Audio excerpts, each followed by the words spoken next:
3, 2. Let's go. What up, everybody? It is your boy Moose with the Off the Menu Podcast, episode 88. And we got a special guest for you today.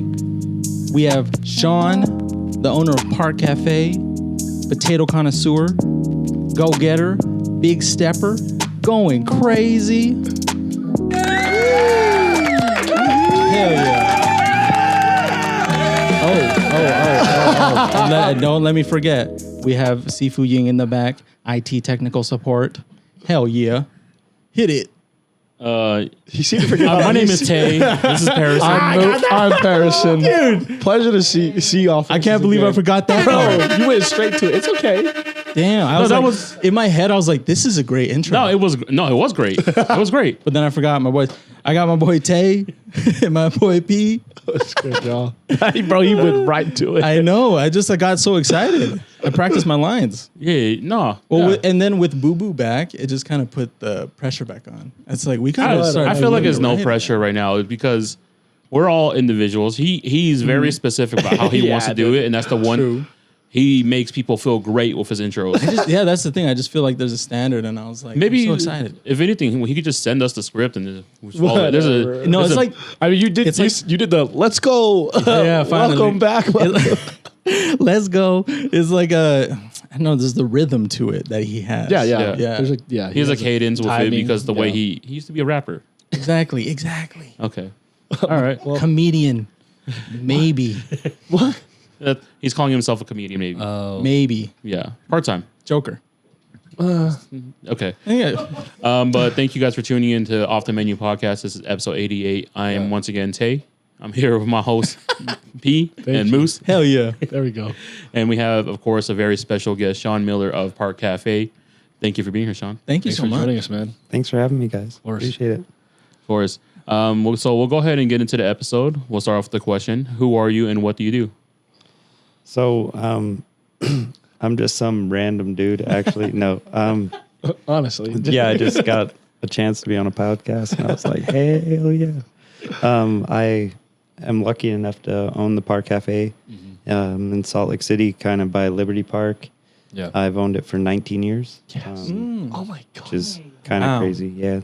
Time flies. Yeah, it's so crazy. So I did have a chance to listen to the podcast you did with Devin Pearson, and when you guys are going through the history of it, and I was just realizing, I was like, wow, I've been in Utah for how long? And I didn't really start eating at Park Cafe until about like 8 years ago. But I didn't know the history went back that far.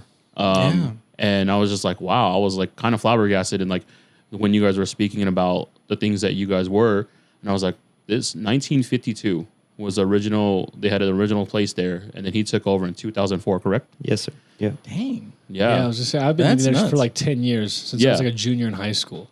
Yeah. Yeah, we're I'd say pretty, the same. Yeah. pretty lucky to have been there as long as we have. Yeah. I think over time we are able to meet so many cool people, and just kind of that's like the best part. Yeah.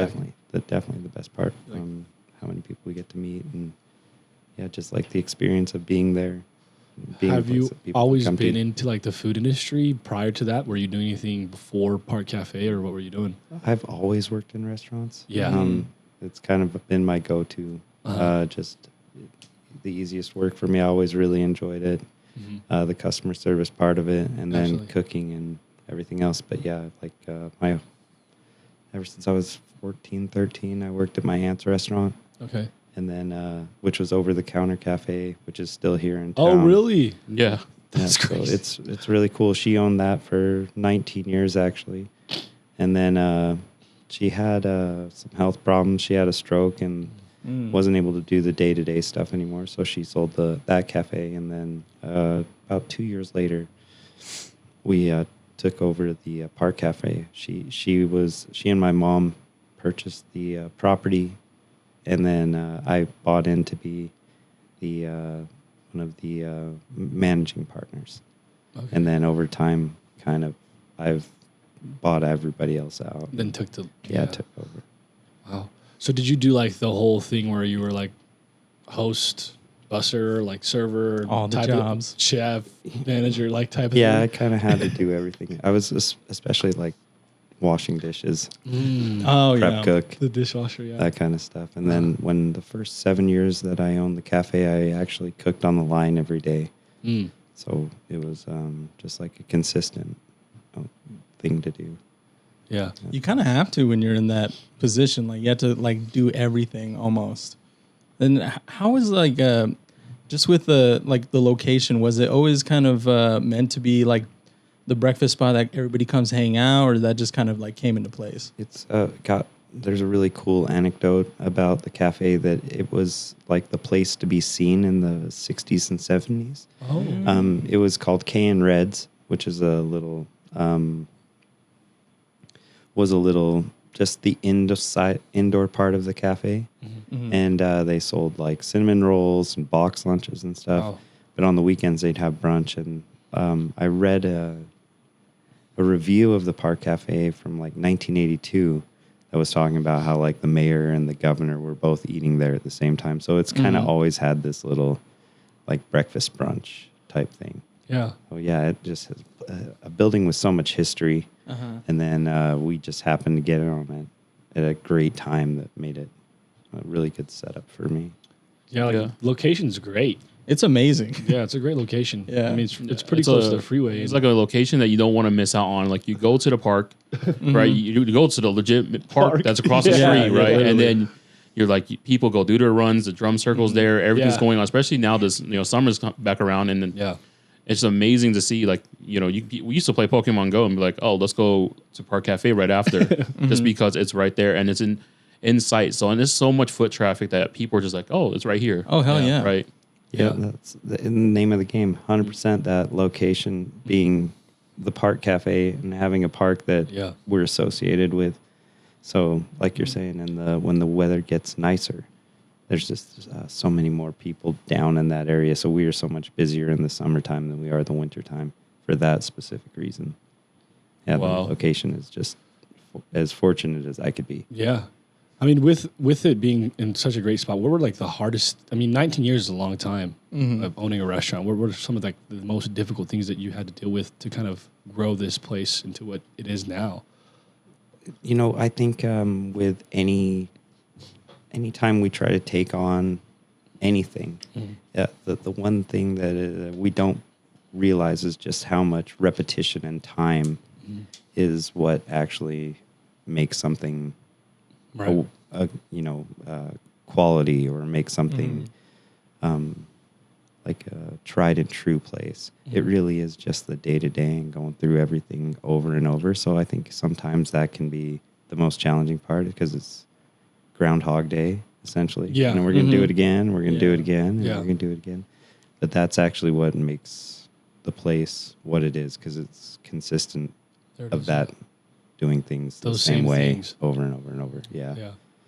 Yeah, that goes to say for a lot, and repetition is the biggest thing for, they tell you got to put in your 10,000 hours on a lot of things to master it, right? So once you've gone through your 10,000 hours, and I'm pretty sure you're well over your 10,000 hours with being in the industry. You took over in 2004, and prior to that, you were already doing restaurant stuff, correct? Yeah, I was in restaurants and stuff, but that imposter syndrome. Yeah. That first, maybe I'd say 3 or 4 years of owning a restaurant, I was like, they'd be like, who's the owner? And I kind of look around and be like, oh shit, that's me.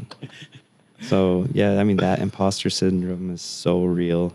And then it's kind of going through the motions of getting better and better at something till the point you do like those 10,000 hours. Yeah.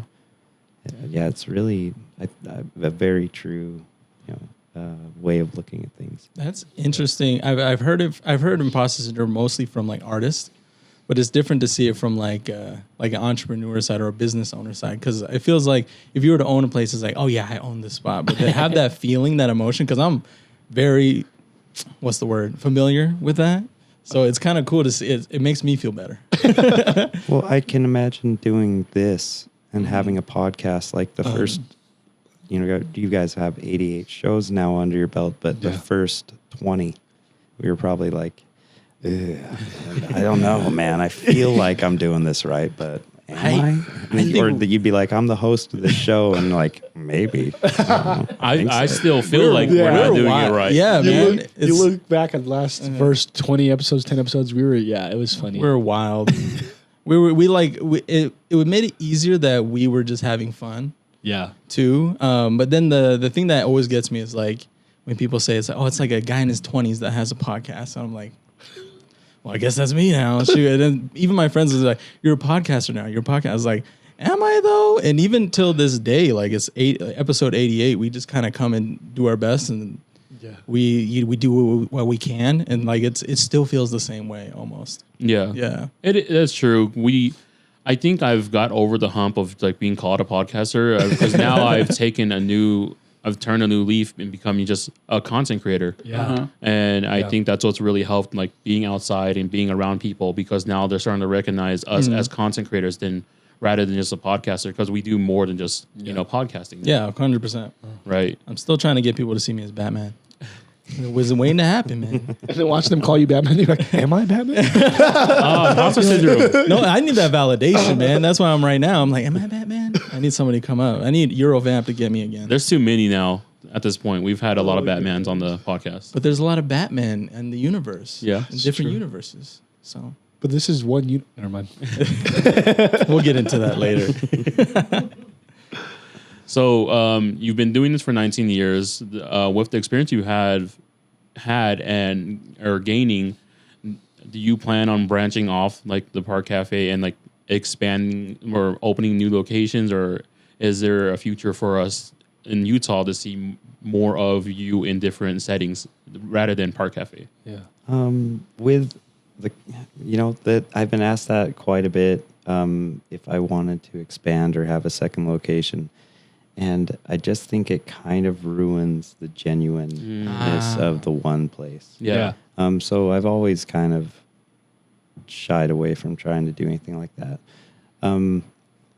As far as like other things that I would want to do, that here in town, owning something like the thing that I have, I want it to be the best that it can be, like all the time. So that I think my focus mostly is doing this as the best I can for as long as I can. Yeah. It's kind of like my ultimate goal. Yes. I applaud you for that, because you have created such a safe space in not only the brunch and breakfast area for restaurants here. Like you've given a lot of people that want, like we had Taylor Morgan on, and he was like, I want to be that one guy of my best friend in the 80s still at Park Cafe eating. Yeah. And you've created that space for like people like him and us. Because before I would go like 3 or 4 times a week just because it felt like a place we can be and just hang out and, and eat good breakfast. And I think it was like more so in like when you're in high school and like in your early 20s, you don't have that much money, and Park Cafe gave us like a place to be at with $10. You can get a full meal. Yeah. Yeah, definitely. Yes. That was like our experiences. I'm pretty sure we all shared the same type of experience there. Yes. Yeah. So how have you been able to keep that up with, everything going on in the world, especially, in Utah with inflation and stuff, that you've been able to keep your prices so low and give such a family meaning to the Park Cafe? Man, that's such a nice compliment. The idea behind the cafe when I first started was keeping lower prices so it could be a place that was visited more than like once a month or whatever. Yeah. And especially being in a neighborhood. Yeah. I just was like, I have to take advantage of where I'm at. And then along with that, I think I got very fortunate with the employees I hired and have had around, just helping make it a really welcoming place, welcoming space. That's kind of like I said, this is a huge compliment because it's exactly what I was shooting for when I made it, or when my family took over. I just really, really wanted to hold on to some place that everybody was okay being at. Like everybody can walk in the door and it'll feel the same. So that's, thank you very much, because that's huge for me. Yeah. It really is welcoming, though. It feels like you're walking into someone's home. And then, like, also when I was there, I always felt like cool. I'm like, oh, finally get to be at Park Cafe. Like, this is where all the cool kids went. So it does have that, like, that welcoming feeling, but then also you're accepted there. Was that like, it sounds like it's intentional. Was that like an intentional? You know, to make it like a place that was cool, not necessarily just because I'm really not. I wish I was cooler.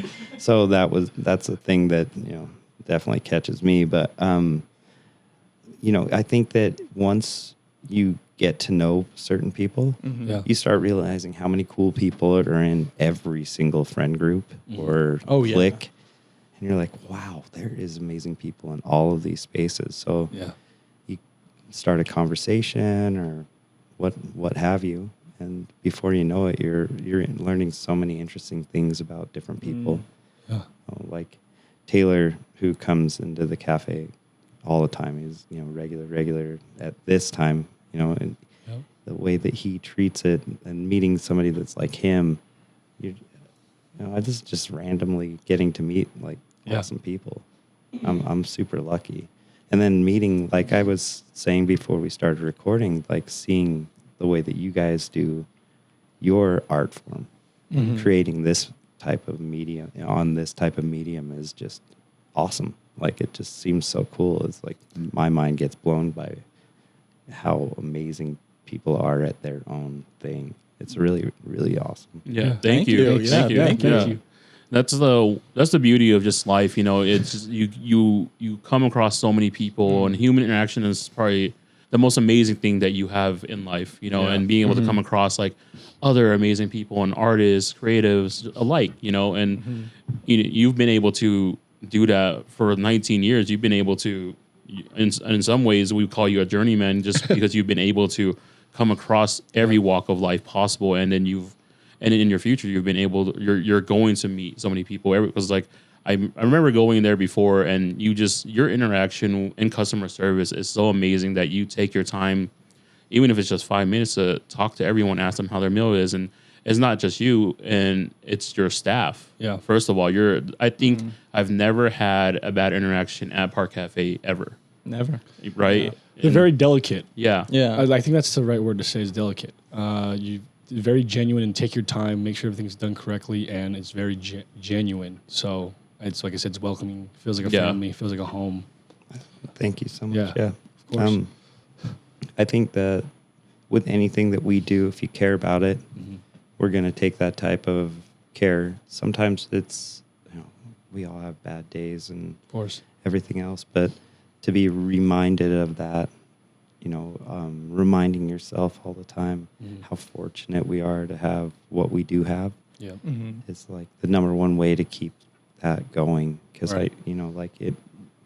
there's so many restaurants. There's so many breakfast places, and anybody can cook eggs and, you know, scramble a couple eggs or whatever. So in my mind, people are going out of their way to come to my establishment. So in that, I already owe them a bunch of gratitude. I'm also so fortunate to have the kind of people that work with me at the cafe. Yeah. The employees that I've been fortunate enough to be around, and that I hired, and are just amazing people. And they make it so fun for me to go to work. And then that also, hearing that from you guys, you know, just really makes me feel so good, because it's just all these amazing people that I have the fortune to be around, rather than, you know, having to dictate, trying to create a culture or whatever. Yeah. It's just good people. Yeah. And it happens like organically because of the people that you have. Yeah, 100%. Yeah, it has to be, because, you know, when you go into an establishment like that and you feel welcome and everything, like, I honestly didn't really meet you. I've seen you around, you know, and then I had breakfast with Brian Chow. Shout out to Brian for you making this happen. Shout out, Brian. He made this possible, because he said, hey, you need to have Sean on your podcast. I'm like, yeah, if we can get that to happen. He goes, hey, Sean, come here. Like, right there. And I was like, oh, right now? Okay, let me see what we can do real quick. Brought up my phone. I was like, yes, kind of grab your number. Let's get something scheduled. And it was like, okay. But that really, in those moments too, it really opened me up to being like, we are in a space where we should be doing stuff like that and reaching out and being in person and having those type of interactions, because that was the interaction with Sean, because I never thought to have Sean on the podcast. You know, I thought it was just such a pillar of a person that's been in the community for so long that that never crossed my mind until that moment.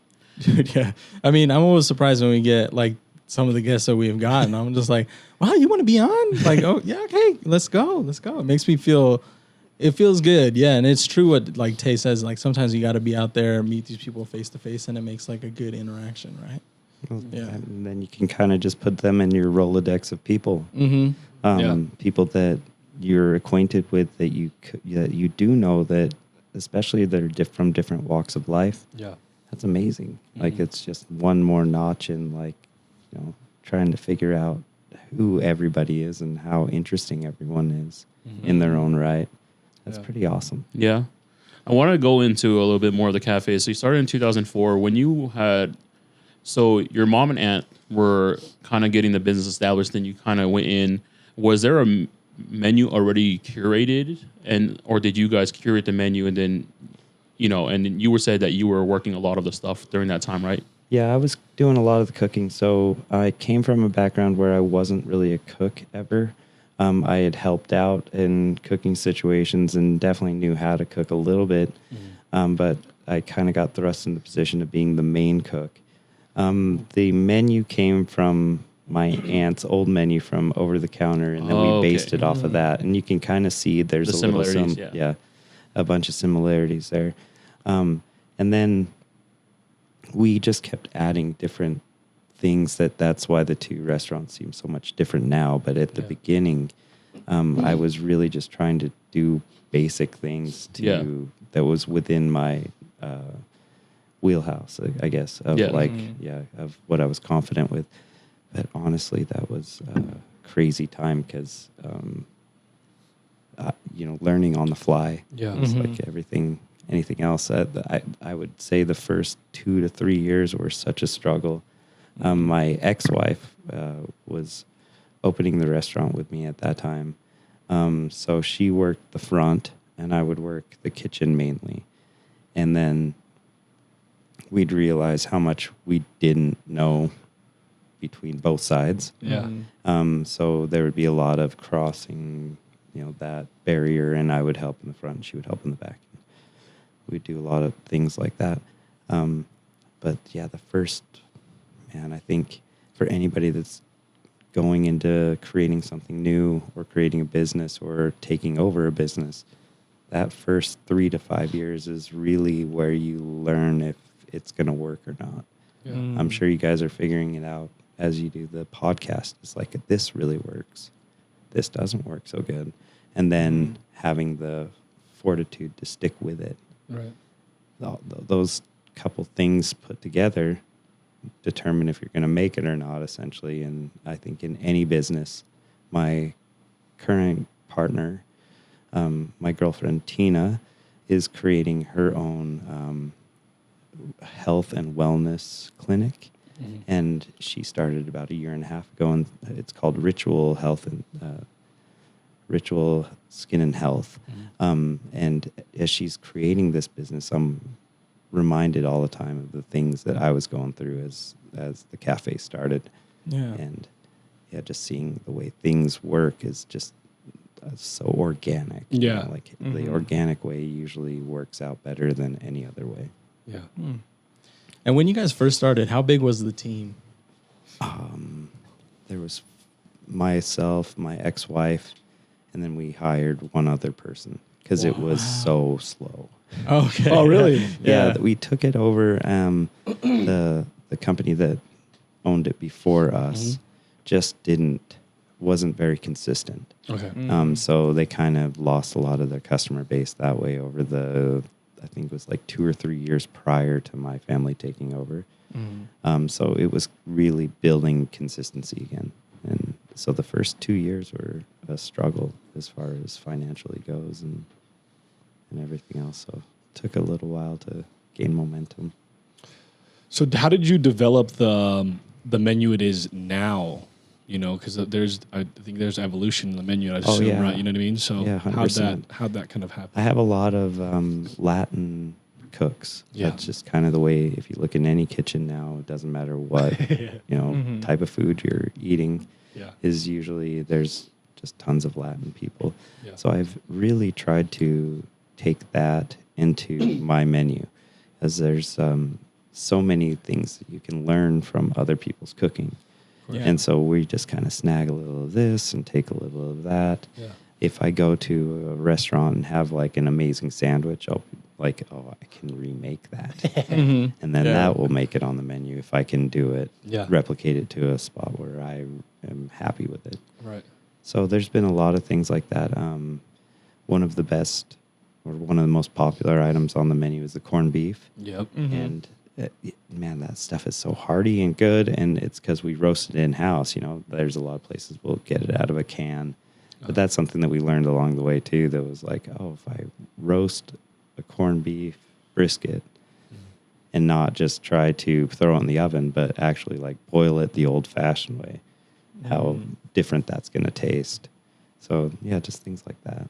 Yeah, I would say this too. Because of Park Cafe, I'm not able to eat a hash ever without a house tomatillo sauce, because when that was introduced to the menu, and now when I first had tried it, every time I've tried a hash somewhere else and they don't have a tomatillo sauce, I was like, I can't eat it. It definitely elevated how the dish was. Yeah, that's one of the things that got added later on from one of the cooks, like brought in, he was like making tacos and he had some tomatillo salsa, and I was like, what is that? That's amazing. Yes. Yeah. We're going to try that here.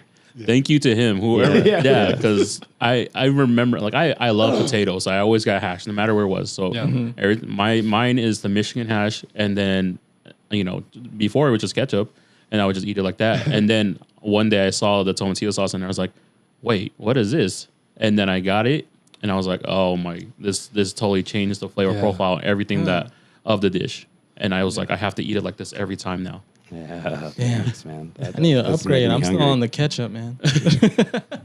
Nothing wrong with ketchup. Yeah, nothing wrong. man. There's nothing Okay. wrong. No, But there's like no. little things you can do, and you know, and you start to recognize that on the menu. Mm-hmm. Like my cousin, every time he goes, he would just get the French toast foolishness, and I was like, why does he like it so much? And then I tried it, and I was like, oh, it's not just regular French toast. You know, there's like, When you have good French toast, bro. yes, Yeah. when you have a good French toast, it's game changer for sure. Yeah.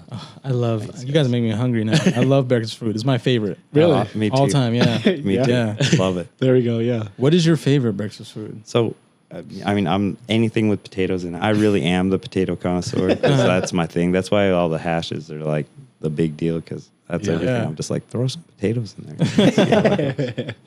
Yeah, anything like that. That's the way it is.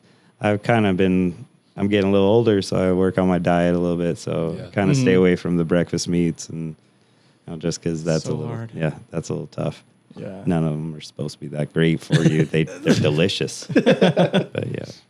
Yeah, that's like a tough thing, especially when I started dieting. I like eating bacon or just any processed foods. It was just so tough because like I had to cut that out. So breakfast has been a big part of me cutting out a lot of stuff Like, because yeah, the bacon, sausage. Yeah. Yeah. Okay. even potatoes, because the carbs, you know. Yeah. So it's been that's been the hardest thing, because breakfast is my favorite meal, and breakfast food, like I can eat that breakfast, lunch, and dinner Oh, 100%. Me too. easy, you know, just because how good it is. But food is not supposed to be that good, like you said. Yeah, you it is good. kinda It's supposed to gotta be good, even but it out a little bit. yeah, Yeah. there has to be a well balance between it. And then I wanted to talk about, you mentioned just like you guys make what is it, the corned beef hash? Yeah. In house. Like how long, or what does your day look like? Like how early do you have to start like the prepping process and down to like the serving, and then when do you call it a day? Yeah, that's a good question. So I'm fortunate that I live at the cafe. There's an apartment that's attached to the cafe that I've lived at, all of it, but like 2 years of the time that I've owned the place. Really? Wow. So I'm always able to be hands-on because I'm right there. So in the mornings, I usually get up around 4:30 to 5. Yeah, it's kind of the opposite of most people, like, you know, like staying out late. I like going to bed really early and getting up really early. Yeah. So my girlfriend and I meditate usually in the morning. But prior to that, I just turn everything on. I have to start the potatoes for the day because we usually use the amount of potatoes I cook in the morning over the day. Wow. Oh, wow. So it's almost exact. So I start those at 4:45, 4:30. Turn all the kitchen equipment on, make sure it's working, make sure the fan's all working, and then go through and make sure all the refrigerators are all right. And then brew a pot of coffee. My girlfriend and I meditate in the morning and maybe do a little exercising or something just to kind of get the mind right. And then everybody else shows up about around 5:45 to 6. And then we have a hour of like steady prep until the doors open at 7. Weekdays are usually pretty busy from the time we open till about 1. And at that time, I usually do my shopping for the following day and then get back and get going. And then I can usually enjoy my afternoon, evening quite a bit and do stuff like this. It's really cool. Yeah, we were in a way kind of lucky that because he does have an early day, and I realized when I was scheduling him, he's like, "Can we do an earlier time?" I'm like, "Oh wow," because you have to be up at 4 o'clock almost every day, and I was like, "Okay, yeah." So this is actually the earliest we've shot like on a weekday. Yeah, and then so thank you for being here, making your time, and making your time for this. For sure. Thanks for working with my schedule too, because like I just realized that I want to be like a good guest on the show too, and not be like over here like crashing out. Like, what's wrong with He's him? like 7 o'clock's bedtime. I go to I literally go to bed at 8. Wow. Okay, So, yeah. I'm jealous of that. I'm envious of that too. I wish I could go to sleep at 8. You go to sleep at 4:30 I wish. in the morning. Yeah. We're all night owls though. Man, I bartended forever. Yeah. So I bartended for 4 years in college, or 3 years in college, and then like 2 years after I got done with college. So I was on the exact opposite time schedule. So I was night owl too. Like that was all I ever wanted to do. And then starting this place, I was like trying to burn the candle at both ends and stay up to like 11 and then get up at like 5 and be like, what's wrong with me? Be in a grumpy mood all the time. People would be like, what's wrong with that guy too? Was that like a hard switch for you to do? It did take a little bit of time. I think being in your 20s, so much cool stuff happens after 9 p.m. Yeah. And then in your 40s, not that much cool stuff happens after 9 That's a great way to put it, honestly. Yeah, it just really gets it just changes a little bit. Yeah. I think that we all get that way a little. I think being, youth is kind of gives you the ability to do that. Those things, And enjoy that to its fullest, because might as well. Yeah, of course. So you said you bartended. So I want to go back before you had taken over the park and you were doing what you do now. What were you doing previously? Did you grow up in Utah and then? Yeah. Oh, I did. I grew up in here. Utah from, my mom and dad divorced when I was 10. So my father lived in Oregon, then he lived in Colorado. So I was kind of, going back and forth a lot with divorced parents kind of work. I ended up graduating high school here in Utah. Did not want to go to college. Yeah. So I was just like, that's just not for me. Funny story. I got in trouble with the police where they got pulled over, and I had like vodka in my car. Ooh. I had weed in my car. And a district, I don't know if it's a DA, I think it is a DA of Sandy City, went through and gave me a negotiation that was like, listen, if you go to college at the community college, I'll expunge your record of this one thing, because it was like a really small amount. I was like scared shitless when I got pulled over, like the whole thing. And so I was terrified, and I said, you know what, I can do some classes. I'll be all right. Yeah. So I ended up going to college too. I really enjoyed it. I ended up graduating from Colorado State University, where I was bartending. I bartended in College Town, which was awesome too. I've just been really lucky to get to live the life that I have so far. It's pretty awesome. That's amazing. I never heard that story where the condition to Was to go to school? Yeah, go to school. I was so lucky. It's a TV show. They were like, you know what? You seem like a good kid. I was like, yeah, I'm all right. We'll be okay if we're doing whatever. But they made me go to like a bunch of Narcotics Anonymous classes where I was like, interesting. Yeah, everybody else is like, yeah, I'm on heroin. And I'm like, I had like this much weed. And they're like, tell us what really happened. I'm like, no, seriously, I had this much. Yeah, but I ended up just getting really lucky. I went to school, found out I really liked history. I really enjoyed it. And then graduated from Colorado State with a broadcast journalism degree. So I was kind of into the same stuff you guys are into for a while. Really thought I was going to be on like the radio or TV. Really? But the whole time always had a restaurant job. So like I was bartending all the whole time. Before I was bartender there, I was a cook and a dishwasher at that same restaurant. And just like, didn't matter where I went. I always had my toe in some, like trying to get into some restaurant where I was either bartending or doing something. That's crazy because like crazy story. I'm still trying to go back to like the copy when offering something, or like, the DA offering something, 'cause that's like unheard of. Yeah, for the and most it part. was Sandy, so like I was shocked. If I they was did like, that to most kids, man, Honestly, it look a lot They different. should. It look a lot They different. They should offer. It would look a 'cause lot most different. of the time when even back in the day for the littlest things that would be on your record still to this day. yeah. yeah, I think it was on my record, but the fact that they like delayed the punishment essentially to see if I would do the these schooling. few things, But yeah, I owe Sandy City debt of gratitude. I probably would have just been goofing around for years after that, or just didn't, just Crazy how it plays out for you, yeah. 'Cause Yeah. like if that doesn't happen, you don't Who go to knows? school, and then you don't end up, in this seat right now. That's just 100% sliding towards the moment. You never know what might happen, but yeah, it was crazy. And then in the moment, it was obviously the worst thing that could ever happen to me. Oh, I can only imagine. Yeah. I was like, he's like, "Can I search your car?" I was like, "Yeah." Wait, no, no, we don't want to do that. But yeah, at first I was like, "Heck yeah, you can," and then thought about it. I was like, "I went camping last week." I went camping last week. Oh dear. He's like, I hope he doesn't find the leaf in the back. Yeah, right. It's like, it's oregano, man. It's oregano. Yeah, That's so definitely. funny. Yeah, that's- clothes.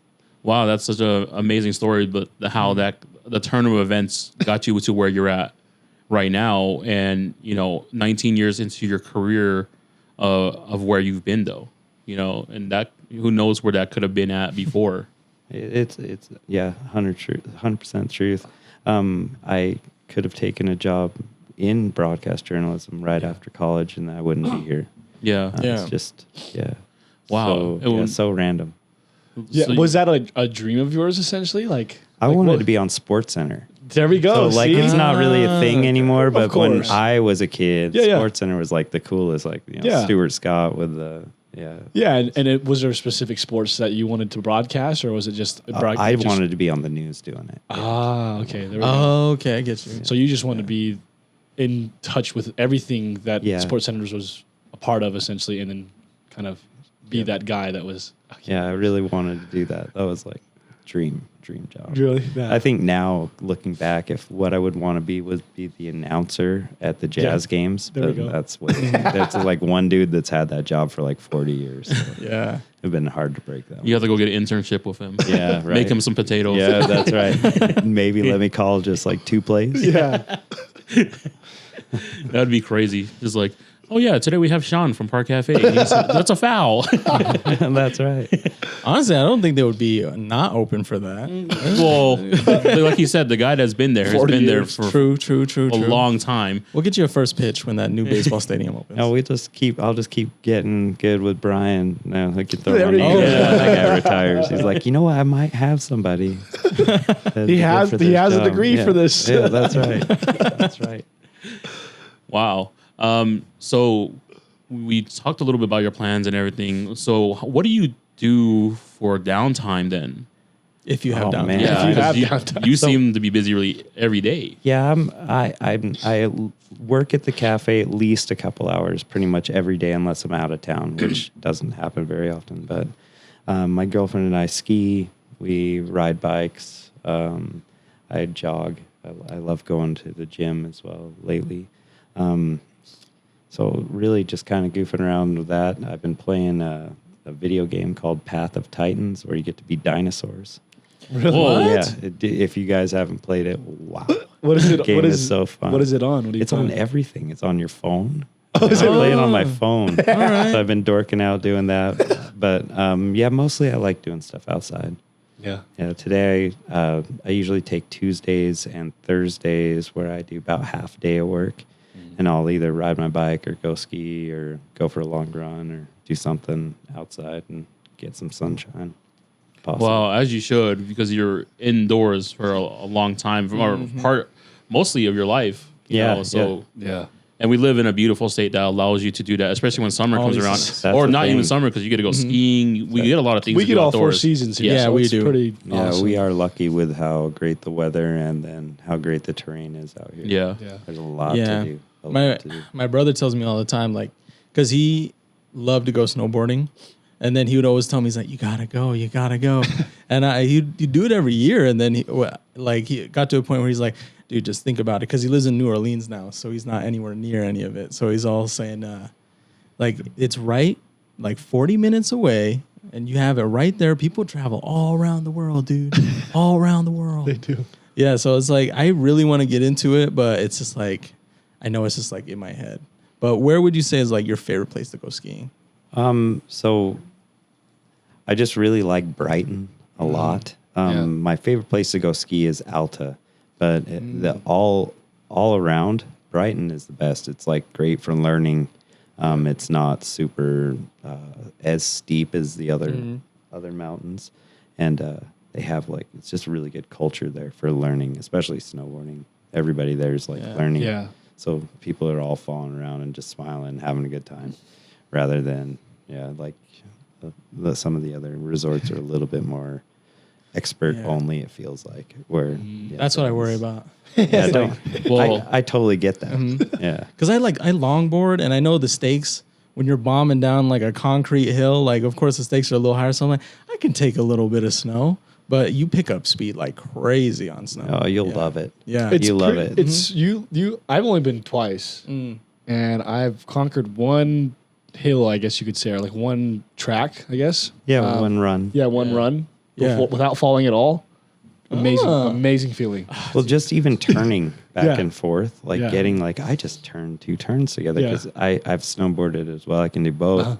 I ski more now just because I don't like sitting on the snow to Yeah. put the boots on. Okay. Everything's about just ease now, I guess. Yeah. Well, so, but snowboarding, the first like 3 or 4 days are awful because you're just falling all over the place. It's not like super fun. Yeah. And then like just like 10,000 hour thing, you all of a sudden you get it after like hour 15. You're like, oh wait, I can make this turn to this turn, and that's all I have to do. Yeah, you have to just. And just keep making this S all the way down the mountain, and Yep.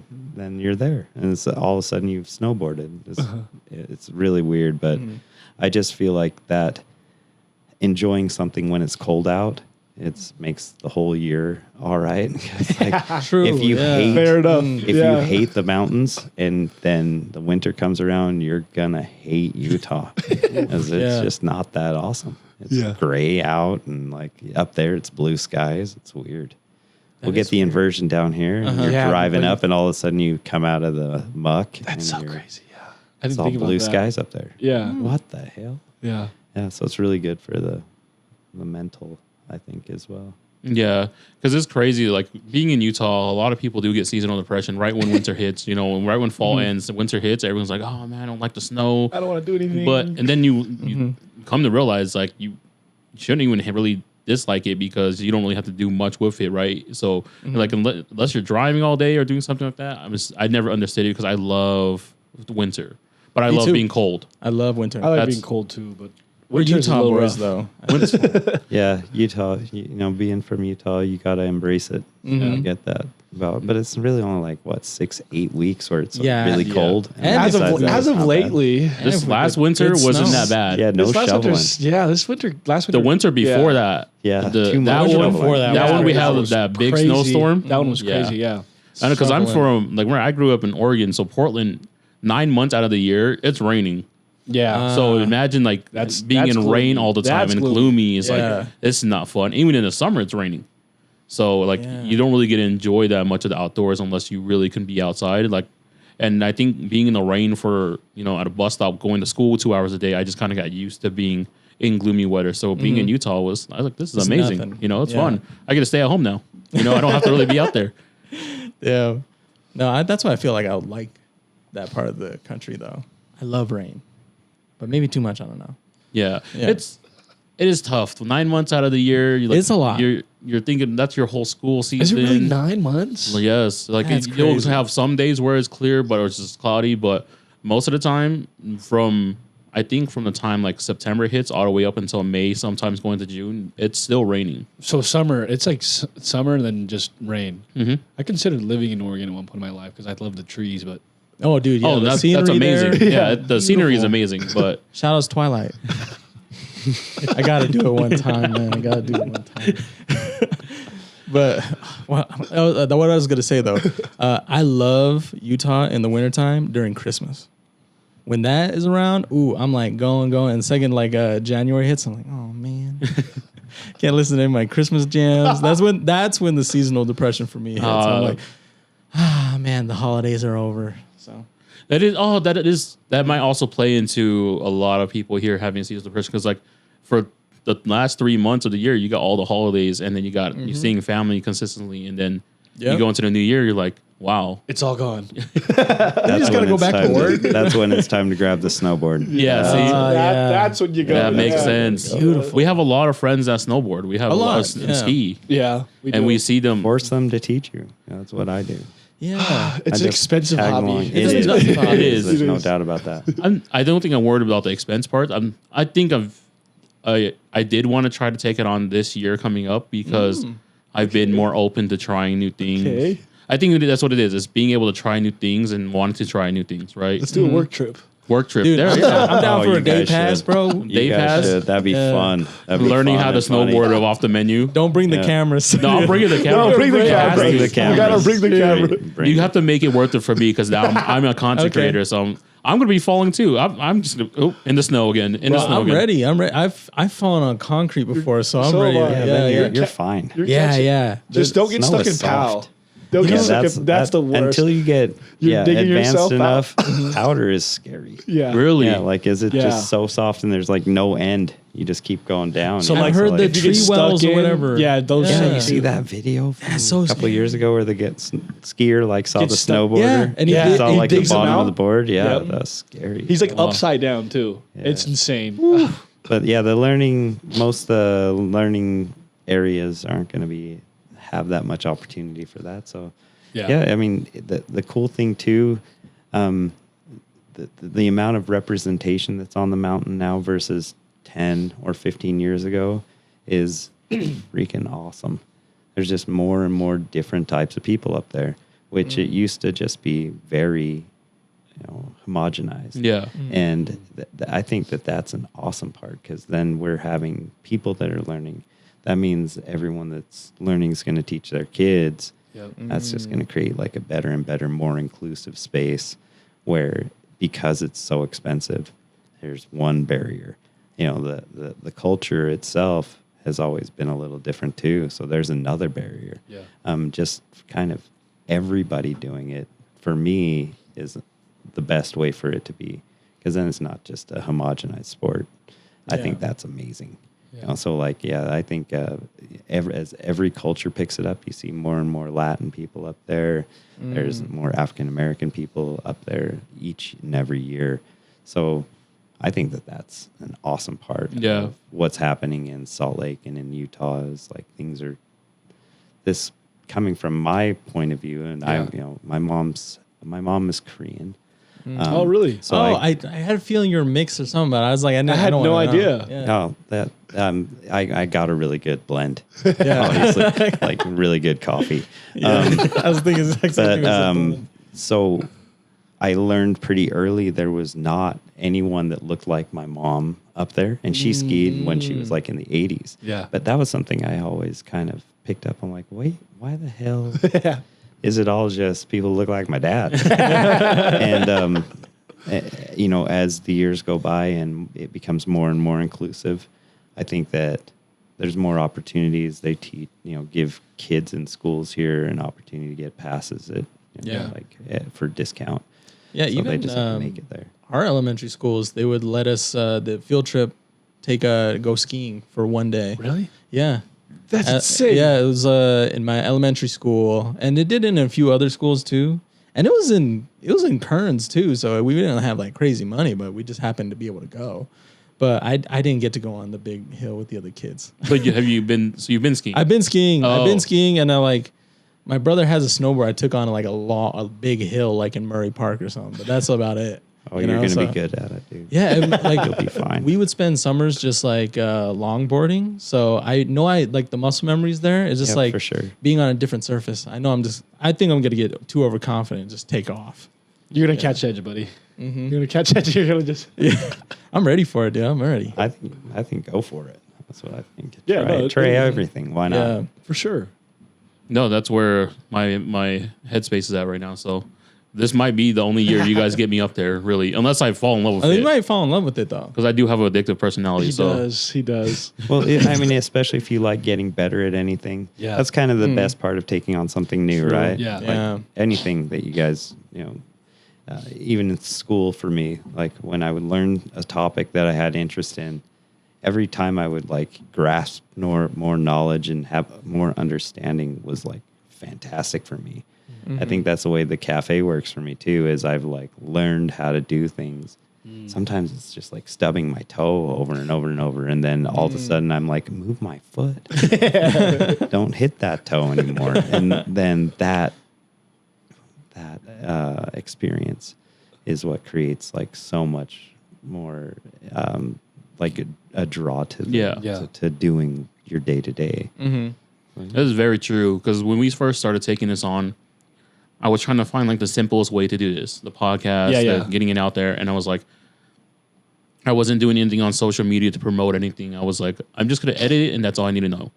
And then as time came and I was like, I think I can make it a little better. I think I can do this a little better. And over the last year, I've gained so much knowledge and experience just through sitting at my computer and being like, I can do this now. And now is more of my like forte is like, I can do it now. I'm not telling myself I need to. I'm just like, I know I can and I figure it out.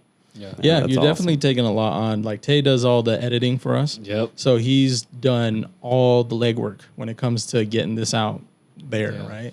And then even just like being behind the mic, like when we first started, we kind of just would think of a subject and just go off of it and just go crazy and just see what happens.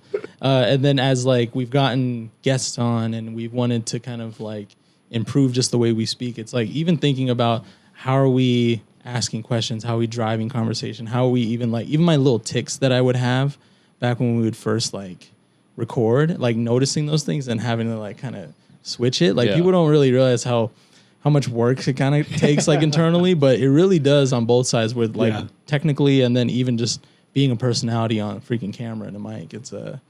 It's been a lot of fun, but it's been it's definitely been a process. Yeah. As a lot of things we take on in life are, and like you said, the whole entire like learning rewiring your brain to speak in a different format is baffling sometimes because you're like you take like so much time you've done in school or experience and you come and do this now over the last year. I would say our not even just vocabulary, but the way we speak, our cadence and all that stuff has changed. Better. Yeah. And it has become, I guess, better in a way. It's just how you interact with people now. Like I notice it when I'm outside. Like I speak with intent when I'm outside when people approach me or like things like that in nature. Where there's moments in your life where you just don't care for anything or anybody and you walk like you have like a tunnel vision. Yeah. But then like this allows me to practice how to speak with people and being genuine and learning about these beautiful walks of life. And so it's really nice to have this experience with you guys and then the guests that we have, like Sean and everybody else that have been on.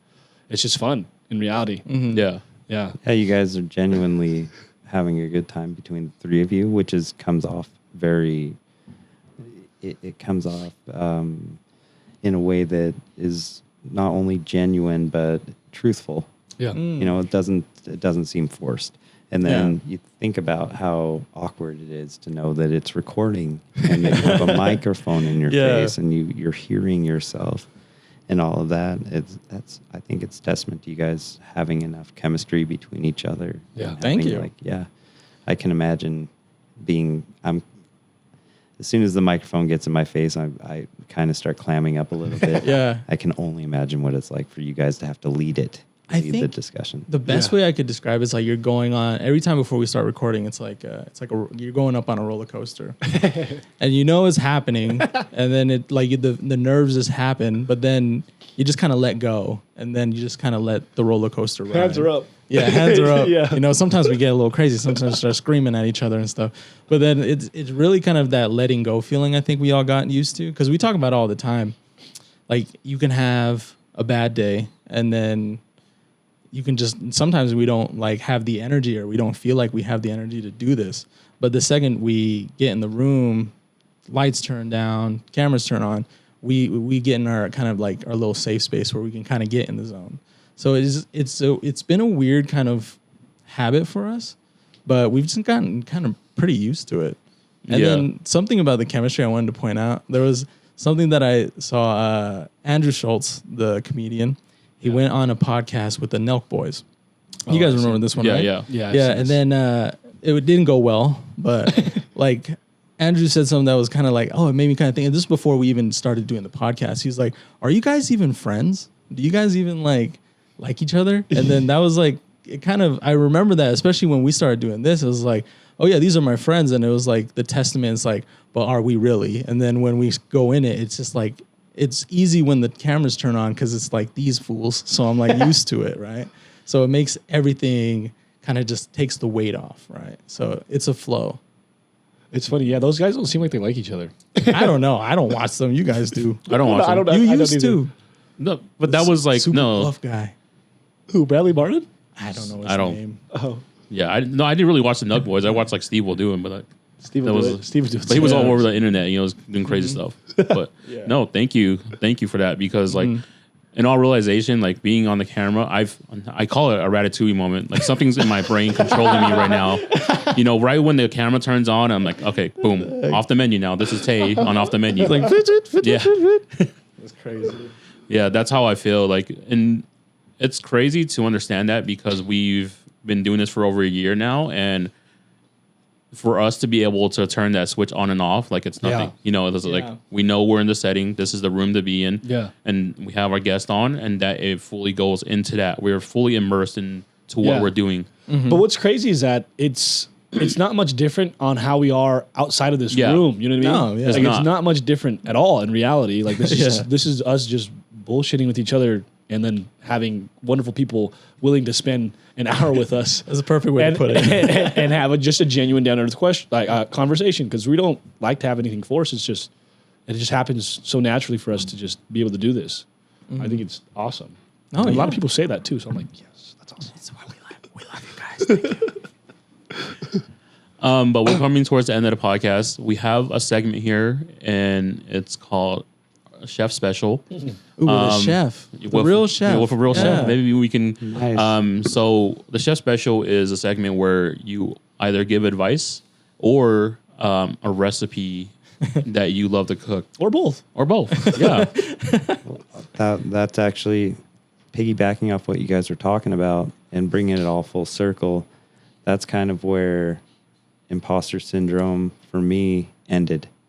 Is kind of similarly to what you guys are talking about. It's like you start grasping what role you have with your people around you. Yeah. And then you start realizing your positives that you can bring to a moment. And then that imposter syndrome kind of goes away because, like you're saying, it's kind of, you're still the same person Yeah. in here or outside. Yeah. It's just learning how to come across as yourself in front of all this stuff. Yeah. Cameras. And So I think that my advice is just kind of stick with it. yeah. Like that's probably my number one advice is if you love doing something, just keep doing it. Because before you know it, you're going to be damn good at it. Yeah. It doesn't take, it's not rocket science. It's not anything else. It's just if you do something you like, it's really easy to get good at it by just keeping on doing it. As far as a recipe goes, man, I guess I've had a smoker. I don't know Okay. if you guys have ever Yes. done smokers. Yeah. Yeah. But any meatloaf in a smoker. I'm Whoa, telling you, really? is the best. Mwah. Like meatloaf, half ground beef, half ground sausage. Okay. Mix it together. You know, the breadcrumbs, all your, like ketchup and everything else you might put in it. But on a smoker, I'm telling you, you'll never ever go wrong with that. People who don't like meatloaf will love that meatloaf.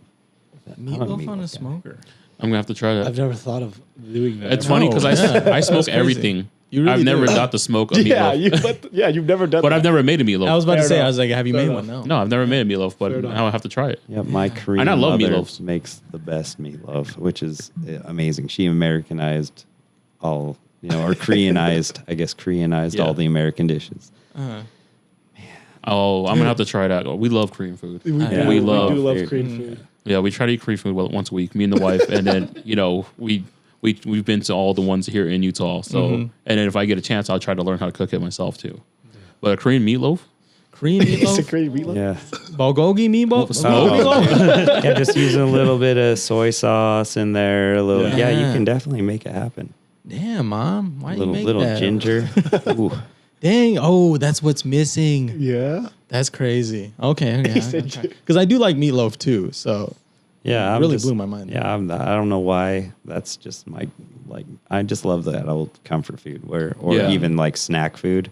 Yeah. Yeah, after working in a restaurant, as long as I do like hot dogs, meatloaf, that's the stuff right there, man. do you have this? So I cook a lot. So before we end it, I have to ask this question. Then Go for it. Do you enjoy cooking and then eating what you cook, or do you feel the need for not to eat what you cook and then just eat something outside? Oh, I love to cook, actually. I cook very simply for myself. Try to do the least amount of oil as possible. I usually don't eat. I've been vegetarian, vegan for a while. Just kind of messing with my diet, like I said, as I'm getting older. Yeah. And so there's more vegan items ending up on the menu that way as well. But when I do cook for myself, there's nothing like fresh onions, garlic, tomatoes, that kind of anything that's fresh. I'm all for it. Yeah, that's kind of my favorite thing is like cutting into an onion. I can eat the onion raw if it's Yeah. just been cut. Yeah. Or but if it's been sitting there for a while, I don't want to eat it raw. Like as you first cut it. Yeah. there's nothing like that. I could eat an I can eat onion onion like that peeled, too. like right with there. I can eat it like an apple. Yeah, I could do that. We just had this conversation, my girlfriend and I, and her sister and brother-in-law. We were all talking about what our favorite vegetable was. I don't know. Do you guys have an opinion on that? What's your favorite vegetable? Man, okay, mine plays into a lot of our Asian background. So I make this dish called otmu, which is a pork stew. I actually just made it last night, but I love it because the herbs that you get from it. So a lot of vegetables. So it's Chinese broccoli, but it's technically not Chinese broccoli. I love Chinese broccoli. Oh yeah, Yeah. so good. Okay. And then Napa cabbage is actually That's my Napa favorite. cabbage. Napa Oh, cabbage is okay. like my. Yeah. I can eat that with anything every day. Yeah. Ooh, dude, Napa cabbage is a great one because hot pot necessary. Yeah, exactly. Or bok choy, I love Oh, yeah. all those. So So good. Bamuk toa, what's that called? green bean, Green bean? Is it a green bean? Yeah. I like green beans. You like green beans? They just the the string, crunch. the string. And yeah. that crunch is just. This I can eat is- that easily with soup. This is tough because Even Amy knew that. See that? it's either I'm having such a hard time. Like maybe arugula or if it's a really good tomato, I can't pass up. Yeah. Oh yeah. But arugula, I don't know. I have a thing for it right now. I make this burger with arugula on it and a fried egg. And then you put on fried the egg on any burger. fried egg on any burger. And then on the arugula, you put a little bit of. My brother gave me these line of fancy sauces, so it's like some sweet vinaigrette, and I just put that and on the burger. Oh, I was like, Dang. oh my god, grilled. You got to grill the onions, but you got to keep it in a patty, right? Yeah, so yeah. you put it right on top. Oh, Shoo. that That stuff sounds is my amazing. favorite. Yeah. That sounds amazing. I'm always my number one go to is onion. There's so many different types of onions. Yeah. Uh-huh. Yeah, the onion. That's always Yeah. I love sweet onions. little I love spicy. onions. Me too. Love onions. Yeah, that's where it's I at. just don't like that it makes me cry. Because I honestly- always cook with it. Well, that's the only time you Honestly, cry yeah. anyways. no, I cry. You put on a good K drama. cries. You put on, He cries more than me. yeah, dude. I Yeah. cried a lot at my wedding. At our wedding. That's true. I'm a very emotional person. I don't need to cry all the time, I know. but I can Easy. cry. I can cry on cue. Oh, He's been saying that for years. He's like, I can cry right now. You want me to cry right now? I did though. That's hard. It is It's hard. hard. I can't do that. I can't do that. I never thought about that. I never like. thought What about- it was a thing. I was like, I'll give you $100 if you can cry right now. And I was doing that for a while. Really? And nobody can cry in the first minute. And I was like, okay, see, I knew I could do could. that the first minute. I think I can do that. No, if I were like prepping for a scene, No, I it's would not have prepping, To, it's- no, if I was, I would have to go in a room, put on music, be like, just think about it, man. Just think about it. Come out of the room, just tears Yeah, just rolling like, down I'm your ready. face. I'm ready, bro. I'm ready. It's like, hold on, we need to have you on a straight face before you start crying. And it was like, It's hold like, on. I got it. I got it. It's in the reserves. It's in the back of my head. No. Well, Sean, thank you for being here and you joining so us on the much. podcast. That was really fun. That was. Yeah. Thanks Uh, so much for inviting me, guys. I course. really enjoyed it. Yeah. Thank you. Of course, we got to do some I've been doing content lately, so I want to go shoot a video. Maybe if we can do it at Park Cafe, Oh, yeah. Yeah. and do something there. Yeah, that'd be cool. Yeah, you some guys should come breakfast there. over. We can come over. I'll save you guys a spot, and we Oh, can Hell yeah. have a good for sure. time. You guys can shoot some stuff there if you like. Yeah. yeah, sounds good. We'll have to do that soon. But thank you guys for tuning in. Off the Menu podcast. Make sure you guys go try out Park Cafe. Maybe you guys will catch Sean there in the morning if he's not out running. If he's I not, try to be there as much as possible. No, Sean is That's there. like my He's there. favorite part Yeah. is like meeting everybody. That's Yeah. like the best part of that place. It really is the people. like I said, you won't. A lot of places you won't really find the human interaction that you would get or customer service that you would get at Park Cafe at a lot of places. Yeah. because a lot of places just go. Yeah. There they take time and actually speak with you and do stuff. So And they are busy there too, and they still very took busy. time. Yeah. Very So busy. busy. Yeah, we're just so lucky. Yeah. Lucky to be busy. Yeah. But everything will be in the description below. And like I said, maybe you'll catch us doing some content there as well. But that is Off the Menu, episode 88 with Sean Miller of Park Cafe. Peace out, y'all. Play excellent. Play beautiful. Play proper. Put arugula on your burger. Arugula. And an egg. Friday.